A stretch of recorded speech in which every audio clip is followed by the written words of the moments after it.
Welcome back to Real Estate Mindset. Today's video is going to be absolutely bonkers. Now, the data is in, and today we're going to ask the question, should we purchase a home in 2023 or should we wait to 2024? In order for us to answer that question accurately, I'm first going to show you guys what happened, why are we in the situation we're in, and then I'm going to show you guys what's happening right now and what started happening after quantitative tightening. Now, once we learn those things, then we're going to have a discussion on whether or not we should buy in 2023 or whether or not we should wait to 2024. And I'm going to end this video giving you guys some tips on how to shop for a great realtor and how to shop for a great loan officer. But do me a favor, you guys understand this is my personal YouTube channel where I get to be completely transparent, which means I'm not your financial advisor, even if I want to be, even though my bio is as a realtor, loan officer, and instructor in real estate in Texas. Plus, I lost everything in 2008, bankruptcy, repo, foreclosure, and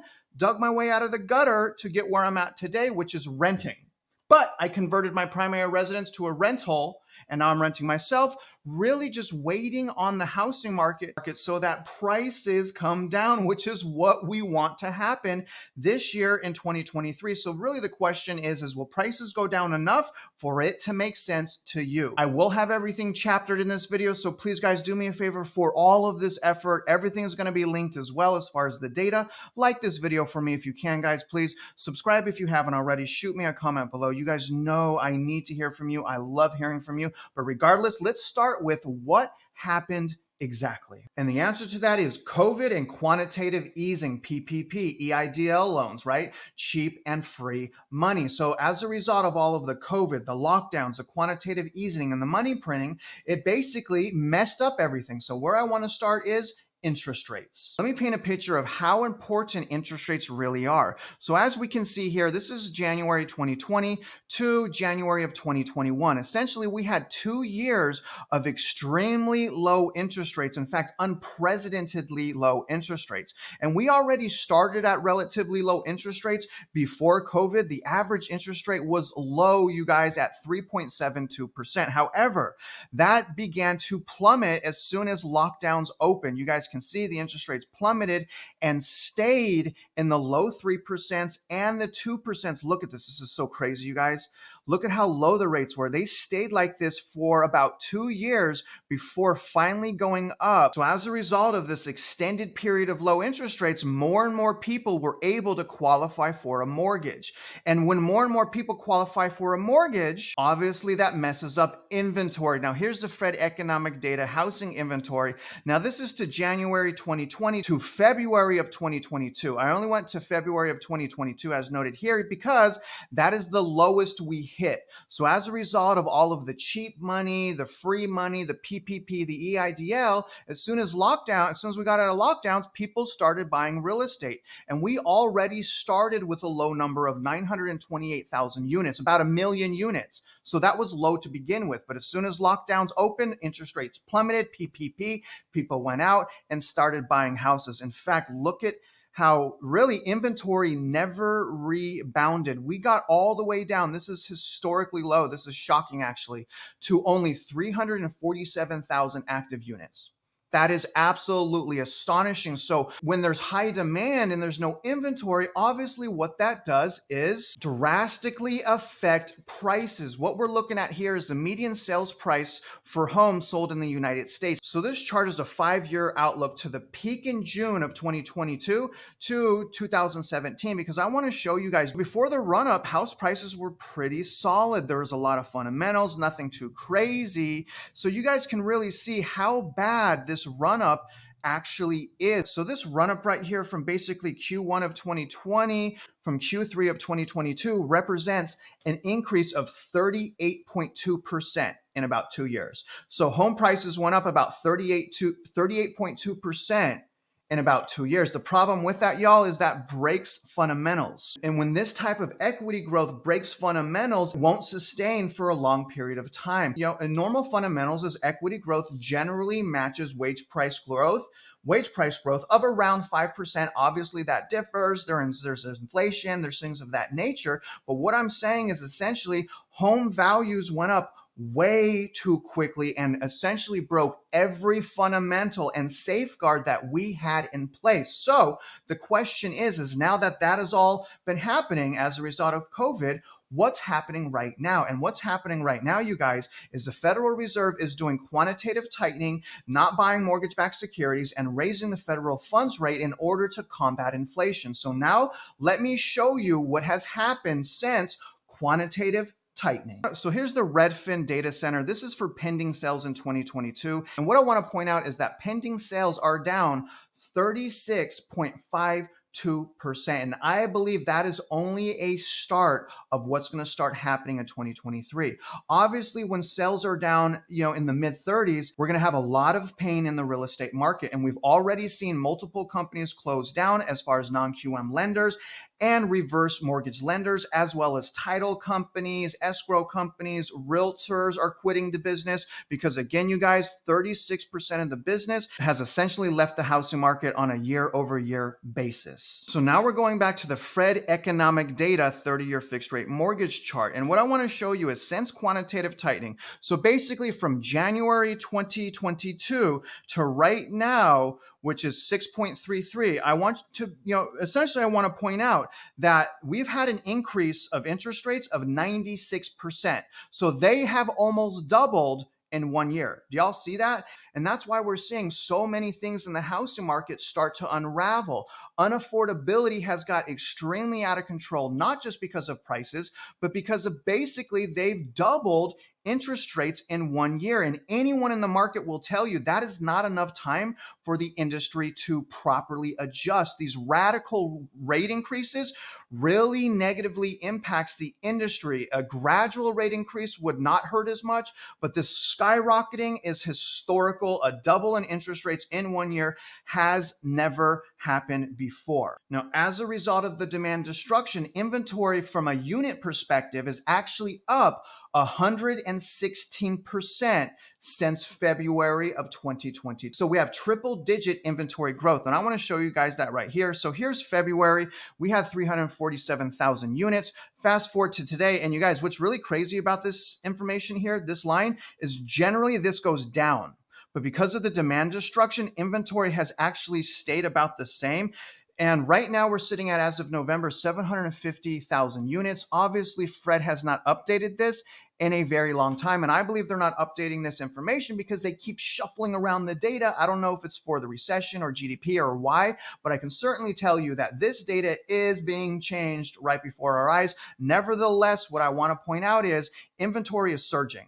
So odds are, as long as the Federal Reserve doesn't U-turn or pivot, inventory is just going to continue to go up. Now, obviously, you guys, as inventory goes up and it sits on the market longer, we see price declines. So I wanted to access the Redfin data center once again for median sales price, just to let you know that according to their data, we peaked around June 19th of 2022 at a median sales price of $390,000. Fast forward to today, we're all the way down to $352,000. That represents a loss of $38,000 or a decline of 9.7% on a national average scale. So we're down again 9.7% already on a national average scale. And again, the beautiful thing is we haven't even been in quantitative tightening for a year. So now that brings us to the question, should we purchase homes in 2023? And the reality of that answer is it greatly depends. Are you a well-qualified buyer? Do you have no consumer debt? Do you have great credit? Do you have good income? Is your job solid? Are you an expert in your local housing market? And the biggest thing of all, what it depends on is, can you get a great deal in 2023 by lowballing the current seller? So I believe as we move into 2023, as long as we are getting our lowball offers accepted, as long as we're well qualified buyers, I believe that in some metro areas, we will be able to find this year some of the deals of our dream. But the thing is, guys, is we are not there right now. So for the first-time home buyers, I don't necessarily think it's going to be a good idea for you to purchase in 2023. And the reason that is still there's three sticking points that I'm watching that tells me that the housing market crash is going to continue. The first thing is things are still way too unaffordable. Let me show you. So here's the Black Knight payment to income ratio. And you guys can see since about 2020, the cost of ownership has skyrocketed up. We're now at 37.4% of our income, our household income, going to paying off the mortgage. That is insanity to me. We were so much lower. Look at how low we were at, like under 8%. You guys, we were at under 8%. We're now at 37.4.